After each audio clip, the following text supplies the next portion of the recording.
اللہ الرحمن الرحیم۔ صلی اللہ تعالی علیہ وسلم نماز کی باکمال پابندی فرماتے تھے اور نماز پنجگانہ ہمیشہ باجماعت ادا فرماتے تھے اور صحابہ کو پڑھاتے تھے۔ سورہ النساء آیت نمبر 102 اور 103 میں اللہ رب العالمین نے خاص میدان جنگ کے حوالے سے صلاۃ الخوف کا طریقہ آپ کو تعلیم فرمایا۔ اللہ رب العالمین نے فرمایا کہ اے پیارے حبیب صلی اللہ تعالی علیہ وسلم، جب آپ میدان جنگ میں دشمن کے سامنے اپنے صحابہ کے ساتھ تشریف فرما ہوں تو آپ اپنے مجاہد صحابہ کے 2 گروہ کریں، ان کی 2 جماعتیں 2 ٹولیاں بنا لیں۔ ایک آپ کے صحابہ کا مجاہدین کا گروہ دشمن کے آگے کھڑا ہو اور ایک گروہ آپ کے پیچھے کھڑا ہو اور آپ ایک گروہ کو آدھی نماز پڑھائیں، اور یہ آپ کے پیچھے نماز پڑھنے والے اپنی زرہیں اور اپنا جنگی سامان ساتھ لیے رہیں تاکہ اچانک اگر دشمن حملہ کر دے تو پھر دفاع کیا جا سکے۔ تو فرمایا کہ اپنی زرہیں اپنا جنگی سامان بھی ساتھ لیے رہیں، اور جب یہ آدھی نماز پڑھ لیں تو پھر یہ دشمن کے آگے چلے جائیں اور اگلا گروہ پیچھے آئے، پھر آدھی نماز آپ انہیں پڑھائیں، اور وہ بھی اپنی زرہیں اپنا جنگی سامان اور بچاؤ کا سامان ساتھ لیے رہیں۔ پھر فرمایا کہ اگر بارش ہو یا تم بیمار ہو اور بارش کی وجہ سے بیماری کی وجہ سے اب ہتھیاروں کو اٹھا کر نماز پڑھنا دشوار ہو تو پھر اگر تم ہتھیار ساتھ نہ لو اور صرف بچاؤ کا سامان اور زرہ ہی پہنے رکھو تو یہ بھی ٹھیک ہے، اس میں کوئی حرج نہیں۔ اور فرمایا کہ پھر جب تم حالت امن میں آ جاؤ تو پھر اللہ رب العالمین نے جیسے تمہیں طریقہ بتایا ہے اس کے مطابق نماز ادا کیا کر۔ اور ان الصلاۃ کانت علی المؤمنین کتابا موقوتا، اور آخر میں فرمایا کہ بے شک نماز مومنین پر وقت مقررہ پر فرض کی گئی ہے۔ یہ نہیں ہے کہ جب مرضی پڑھ لو یا 2 کو جمع کر کے پڑھ لو، جو اس کا وقت ہے خاص اس وقت پہ نماز پڑھنا ضروری ہے جبکہ کوئی شرعی عذر نہ ہو۔ تو نبی کریم صلی اللہ علیہ وسلم اللہ تعالیٰ کی اس ہدایت کے مطابق خاص میدان جنگ میں اس طرح نماز پڑھایا کرتے تھے۔ اور پھر سورۃ البقرہ میں فرمایا گیا کہ اگر تمہیں خوف ہو کہ دشمن ہمارے اوپر کہیں ٹوٹ نہ پڑے، اور ایسی پوزیشن ہے کہ جو طریقہ اب سورہ نساء میں تمہیں بتایا گیا اگر اس کے مطابق باجماعت نماز ادا نہیں کر سکتے ہو، فَإِنْ خِفْتُمْ فَرِجَالًا أَوْ رُكْبَانًا، تو پھر جو سواری پہ سوار ہے وہ اپنی سواری پر اشارے سے نماز پڑھ لے، اور جو پیادہ ہے وہ کھڑے کھڑے اشارے سے نماز پڑھ لے۔ اور پھر جب حالت امن میں آ جاؤ تو پھر اللہ رب العالمین نے جو طریقہ سکھایا ہے اس معروف طریقے کے مطابق نماز پڑھو۔ بخاری مسلم کی حدیث پاک میں ہے غزوہ خندق کے موقع پر مشرکین کی طرف سے مسلسل سخت تیر اندازی کا سلسلہ رہا اور انہوں نے ذرا بھی نماز پڑھنے کی مہلت نہیں دی، تو اس میں آپ کی چند نمازیں صحابہ کے ساتھ چند نمازیں قضا ہو گئی۔ اور بخاری مسلم کے حدیث میں خاص عصر کا ذکر فرمایا گیا باقی نمازوں کا بھی ذکر ہے، ظہر عصر مغرب یہ نمازیں قضا ہو گئی تھیں، پھر آپ نے 4 نمازیں وہ بالترتیب ادا فرمائیں۔ بخاری مسلم کی حدیث پاک میں ہے، نبی کریم صلی اللہ علیہ وسلم نے اللہ کی بارگاہ میں عرض کیا، رب العالمین ان مشرکوں نے ہمیں نماز عصر سے روک رکھا اور ہماری نماز عصر چلی گئی، تو ان کے گھروں کو اور ان کی قبروں کو آگ سے بھر دے۔ صحیح مسلم کی روایت ہے، نبی کریم صلی اللہ علیہ وسلم کی بارگاہ میں چند صحابہ نے عرض کیا، یا رسول اللہ صلی اللہ علیہ وسلم آپ مشرکین کے لیے بد دعا فرمائیں۔ تو نبی کریم علیہ السلام نے فرمایا کہ مجھے اللہ تعالیٰ نے لعنت کرنے والا بنا کر نہیں بھیجا، اللہ نے مجھے رحمت بنا کر بھیجا ہے۔ صحابہ کی درخواست پر آپ نے مشرکین کے لیے بد دعا نہیں فرمائی، لیکن جب غزوہ خندق کے موقع پر آپ کی نمازیں قضا ہوئیں تو آپ نے اللہ کی بارگاہ میں عرض کیا، رب العالمین ان مشرکین نے ہمیں نمازوں سے روک رکھا، تو ان کے گھروں کو ان کی قبروں کو آگ سے بھر دے۔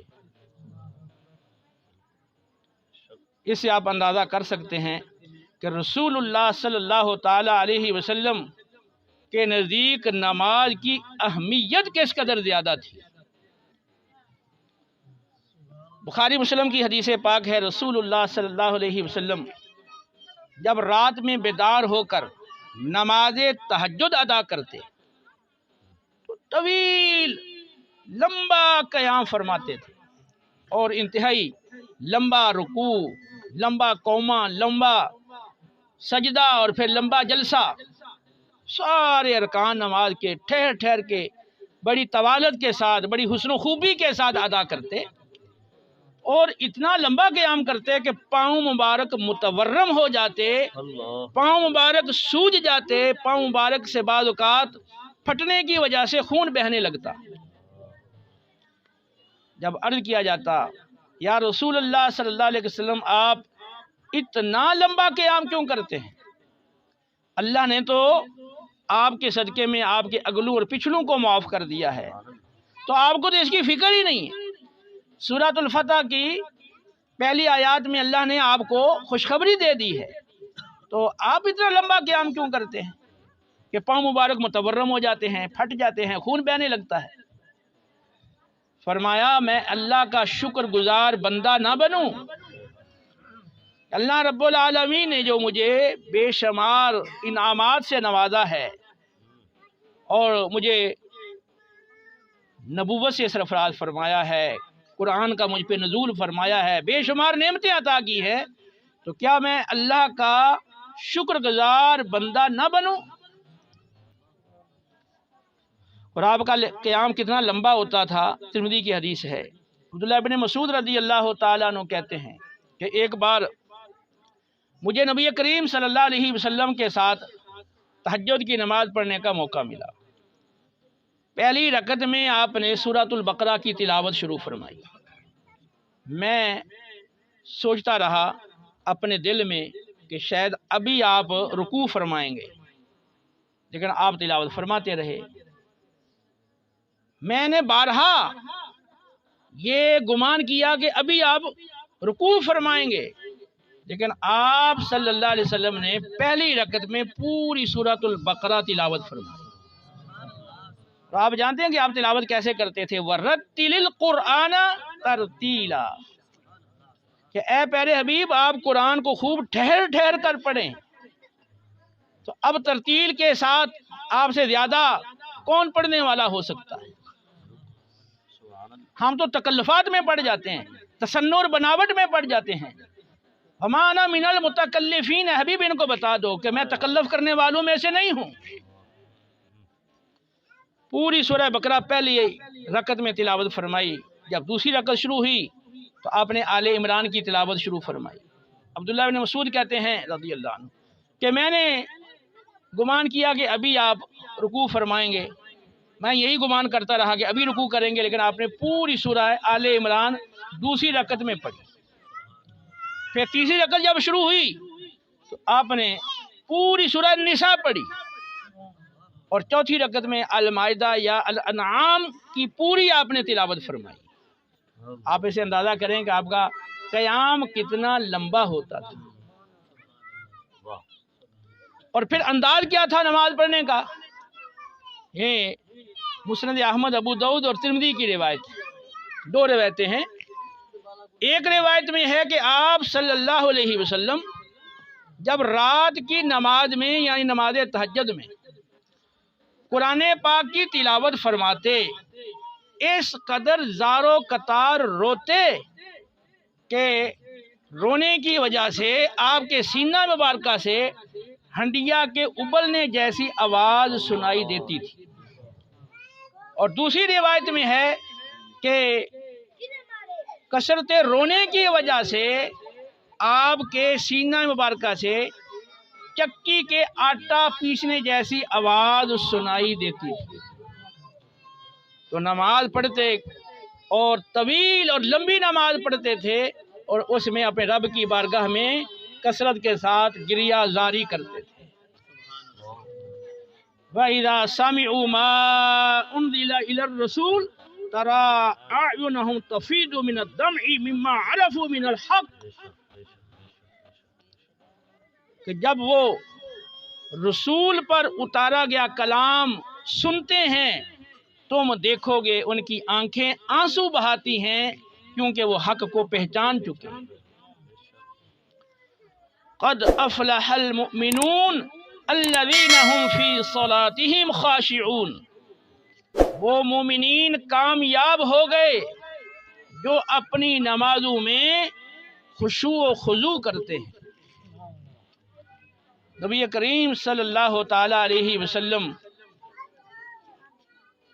کی نماز اور جماعت کی پابندی کا یہ عالم تھا۔ بخاری مسلم کی حدیث ہے، آپ صلی اللہ علیہ وسلم کی بارگاہ میں حضرت بلال رضی اللہ تعالی عنہ نے آ کے عرض کیا کہ نماز کا وقت ہو گیا ہے، لیکن آپ انتہائی شدید علیل تھے، بیمار تھے، اور آپ چل کر مسجد میں نہیں آ سکتے تھے۔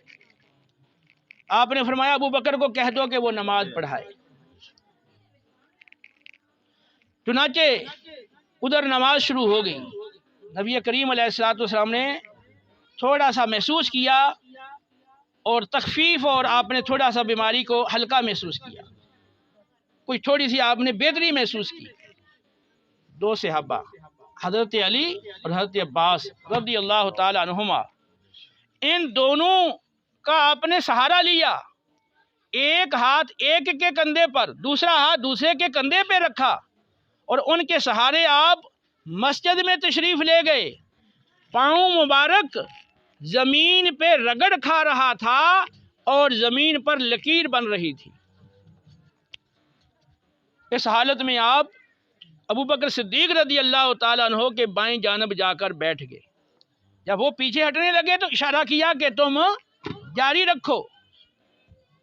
حضرت عائشہ صدیقہ رضی اللہ تعالیٰ عنہ فرماتی ہیں کہ دراصل یہ نماز نبی کریم صلی اللہ علیہ وسلم پڑھا رہے تھے، اور آپ کی اقتداء ابو بکر صدیق رضی اللہ تعالی عنہ کر رہے تھے، اور آپ کی پھر اقتداء پچھلے نمازی کر رہے تھے۔ اب آپ نے رسول اللہ صلی اللہ تعالی علیہ وسلم کی حسین سیرت کا ایک پہلو چند آیات و احادیث کی روشنی میں ملاحظہ کیا کہ آپ صلی اللہ علیہ وسلم کے نزدیک نماز کی کس قدر زیادہ اہمیت تھی۔ بخاری مسلم کی حدیث پاک ہے، معروف حدیث ہے، صحیح بخاری کی، فرمایا کہ جو لوگ مسجد میں نماز کے لیے حاضر نہیں ہوتے، میرا جی چاہتا ہے کہ میں ان کے گھروں کو آگ سے جلا دوں۔ اور مسند احمد کی روایت میں ہے، اگر مجھے عورتوں اور بچوں کا خیال نہ ہوتا تو میں ان کے گھروں کو آگ سے جلا دیتا۔ قرآن کہتا ہے وَأْمُرْ أَهْلَكَ بِالصَّلَاةِ وَاصْطَبِرْ عَلَيْهَا، اپنے گھر والوں کو نماز پڑھنے کا حکم دو اور خود پوری پابندی سے نماز پر قائم و دائم رہو۔ ابو داؤد کی حدیث پاک ہے، نبی کریم صلی اللہ علیہ وسلم نے فرمایا، ابو داؤد اور ترمذی دونوں کے اندر فرمایا کہ جب بچہ 7 سال کا ہو جائے اسے نماز پڑھنے کا حکم دو، جب 10 برس کا ہو جائے نہ پڑھے تو مار کر نماز پڑھواؤ۔ اب میں پہلے ہی بتا چکا ہوں کہ رسول اللہ صلی اللہ علیہ وسلم کی پوری سیرت ہمارے لیے نمونہ ہے، اور ہدایت وہ آپ کی اتباع اور آپ کی اطاعت پر موقوف ہے۔ بغیر آپ کی پیروی کے اور اطاعت کے ہدایت کا تصور بھی نہیں ہو سکتا۔ اب اس روشنی میں ہر بندہ جو مجھے سن رہا ہے اپنی نماز کا جائزہ لے کہ نماز کتنی پابندی سے پڑھتا ہے، جماعت کی کتنی اس کے نزدیک اہمیت ہے، اور وہ اپنے دنیاوی معاملات میں نماز کو کتنی ترجیح دیتا ہے۔ باقی عاشق تو سارے ہی ہیں، زبان کی حد تک ساری عاشق ہیں نبی کے، لیکن جو عملی عشق ہے وہ دنیا کے مال سے ہے۔